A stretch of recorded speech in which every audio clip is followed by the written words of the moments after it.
There's a guy in a garage at 2 a.m., covered in grease, completely alone, and he's never been happier in his life. No screens, no notifications, no noise. Just him, a broken engine, and a problem that actually has a solution. Most people would call that miserable. He calls it peace. And that difference, that's not just preference. That's psychology. See, the people who genuinely love fixing cars aren't just hobbyists with a wrench collection. They're wired differently. They experience the world differently. And once you understand what's actually happening inside their minds when they slide under a chassis, you'll never look at a car enthusiast the same way again. Let's start with something that most people completely misunderstand about this personality type. When someone who loves fixing cars looks at a broken vehicle, they don't see a problem. They see a puzzle with a guaranteed answer. And that is extraordinarily rare in human experience. Think about it. Most of the problems we face in life, relationships, careers, self-worth, don't have clean solutions. They're messy, emotional, and unresolvable. But a misfiring engine? A faulty transmission? Those have answers. Real, findable, concrete answers. For a certain kind of mind, that is not just satisfying. That is deeply, almost desperately comforting. Psychologists call this a need for cognitive closure. It's a measurable personality trait, the desire for clear answers over ambiguity. People high in this trait feel genuine psychological distress when things are left unresolved, and modern life is nothing but unresolved. So when someone with a high need for closure steps into a garage, something shifts in their nervous system. The chaos of the outside world disappears. The rules are clear. The feedback is immediate. Fix this, it works. Don't fix it, it doesn't. There's a reason they keep coming back. But that's only one layer. There's a concept in psychology called the flow state, first described by researcher Mihaly Csikszentmihalyi. It's that rare mental condition where you're so absorbed in a challenge that time dissolves, self-consciousness disappears, and you operate at your absolute peak. Athletes feel it. Surgeons feel it, and car mechanics, without ever having read a psychology textbook, have been accidentally engineering flow states in their garages for decades. The task has to be hard enough to engage your full attention, but not so hard that it breaks you. Diagnosing a complex electrical fault in a classic car hits that window perfectly, and the brain rewards it. Dopamine, norepinephrine, serotonin, the full cocktail. People who fix cars aren't addicted to cars. They're addicted to that state of mind. The car is just the key that unlocks it. Now here's where the story gets personal, because this is never just about mechanics. Talk to anyone who grew up fixing cars with their father or grandfather, and watch their face change when they describe it. It's not the carburetor they remember. It's the silence they shared while working side by side. It's being handed a tool and trusted to hold it correctly. It's the moment an older man looked at something they fixed and simply nodded. That nod, that single nod, carries more emotional weight than 1,000 words of praise ever could. For many people, the garage is where they first felt competent, first felt seen, first felt like they were enough. And the brain doesn't forget that. Decades later, the smell of motor oil can trigger a warmth that has nothing to do with temperature and everything to do with memory, safety, and belonging. This is why fixing cars becomes identity. Not just something you do, something you are. And identity is fiercely protected.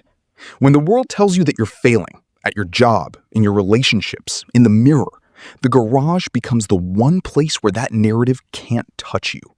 In here, you know exactly who you are. You have proof, tangible, physical, undeniable proof in the form of an engine that now runs because you made it run. Psychologist Albert Bandura called this self-efficacy, your belief in your own ability to produce results. And nothing builds self-efficacy faster than fixing something broken with your own two hands. Every successful repair is a deposit into an internal bank account that no external circumstance can drain. This is also why car people are often misread as antisocial or closed off. They're not avoiding people. They're managing their psychology in the most effective way they know. Introversion and sensory sensitivity are extremely common in this personality type. The garage isn't a retreat from life. It's a recalibration chamber. Go in overwhelmed, come out restored. The car absorbs what the person can't carry. And here's something almost nobody talks about: the relationship between fixing cars and control. Not control in a toxic sense, but in a deeply human one. Research in behavioral psychology consistently shows that perceived control over your environment is one of the strongest predictors of mental well-being. Take it away, and anxiety spikes. Restore it, and something settles. For people who grew up in unpredictable homes, parents who fought, situations that shifted without warning, environments that felt unsafe, mastering a mechanical system is a way of reclaiming the control that was never available to them as children. The car cannot lie to you. It cannot change its mind. It cannot suddenly become something different. And for someone who grew up in chaos, that kind of reliable honesty is genuinely therapeutic. This connects to something even deeper: the psychology of mastery itself. There are two fundamental ways humans derive meaning: through connection with others and through competence in skill. Modern culture is obsessed with the first and quietly dismissive of the second. We celebrate emotional intelligence, communication, vulnerability. All valid, all important, but we've somehow decided that working with your hands is lesser, that grease under your fingernails is embarrassing, that spending your weekend in a garage instead of at a rooftop bar means something is wrong with you. That's not just wrong, it's psychologically damaging. Because for a significant portion of the human population, mastery through physical skill is their primary pathway to meaning. Strip that away, and you don't just remove a hobby, you remove a reason to feel worthwhile. The people who love fixing cars have found something most people spend their whole lives searching for: a practice that simultaneously demands their full presence, rewards their persistence, connects them to something larger than themselves, and gives them back a version of themselves they actually like. Think about what that means. In one afternoon in a garage, they achieve what some people spend years trying to reach through therapy, meditation, or self-help books. Not because they're avoiding their problems, but because the act of repair itself is healing. The hands work and the mind quiets. The problem is external and concrete. The solution is findable. And when it clicks, when the engine turns over and catches and runs, something in the chest releases. Not just satisfaction, relief. The kind of relief that says, I can still do hard things. I am still capable. I still have something to offer this world. That is not a small thing. That is everything. And maybe that's the real reason the person in the garage at 2 a.m. doesn't want to come inside.